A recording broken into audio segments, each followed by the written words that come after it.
So, I don't know how this began, really, other than my stupid idea that, hey, maybe I should do a Christmas poem. So, it's always been, I know, it's always either been like the 12 days of Christmas or the night before Christmas. So let me begin. The annual Christmas poem, the anticipation. What will it be? I've done this before, 1,000 times, you see. But never before has it been a new Christmas poem for you and me. So let's get started before we all have to pee. Yeah. High on a hill, there was a town called DHville, or Deville for short. This was a town known for good elves of all sorts. The hustle and bustle of the town was quite crazy, as these good elves were not known as lazy. For these were the toy makers of the town. No, the planet! They made so many toys that the world couldn't stand it! Yeah, right, someone once said. So I told them to can it. These elves can do anything, others compared to us pale. For a challenge is something that I simply cannot fail. Okay, said the stranger, you have yourself a deal. For he thought in his head that this would be a steal. 100 zillion toys built by this day's end, or the best, you will only be able to pretend. I looked at him at first with fear in my heart, but then said, we've always been the best, you lazy old man. I got kids, I gotta keep this G-rated. So I gathered my elves and created a plan to address only what this team can. Up first were Bishop and Duffy, building bikes. You guessed it, Huffy. Squirts and Perkins, who go crazy with phones. On their seats, they propped up 2 garden gnomes, then promptly snuck out the back door and drove home. Where are you at? Next up, Zapata, Jordan, and Scott. They were in charge of all the toys for tots.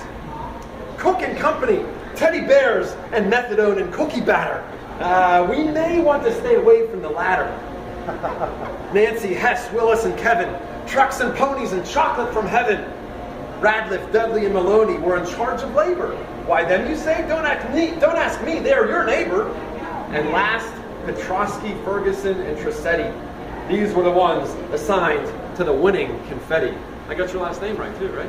Trissetti. Yeah. Oh, you said it was Trissetti. It never rhymed with confetti until now. The elves went to work at a feverish pitch. Never before had there been such a switch.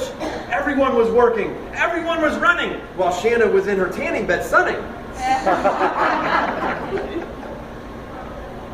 Teddy bear stuffing and candy were flying. Trucks, wheels, and ponytails were all unifying. Boxes and bags, stockings and tags. Radcliffe, Dudley, and Maloney with their nags. Finally, the only thing left was to fill the big red bag. Silence was now what remained in the shop. For a minute, you could literally hear a pin drop. And then it happened. Somewhere deep inside, an enormous cheer erupted. Duffy even cried. The sound was so loud, the exclamation so true, the challenging stranger didn't know what to do. He stood with a stare and said with a pout, I thought that this would put you down and out. Ha, far from it, Josh said, just a smidge too loud. We won, so take that, he said, standing proud. And then he did something that he shouldn't have done.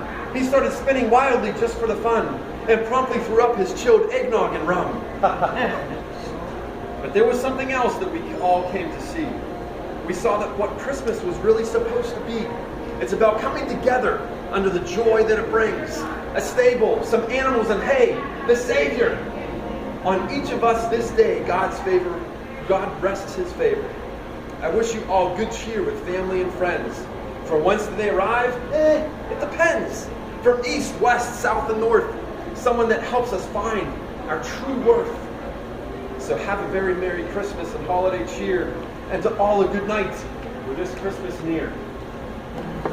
Thank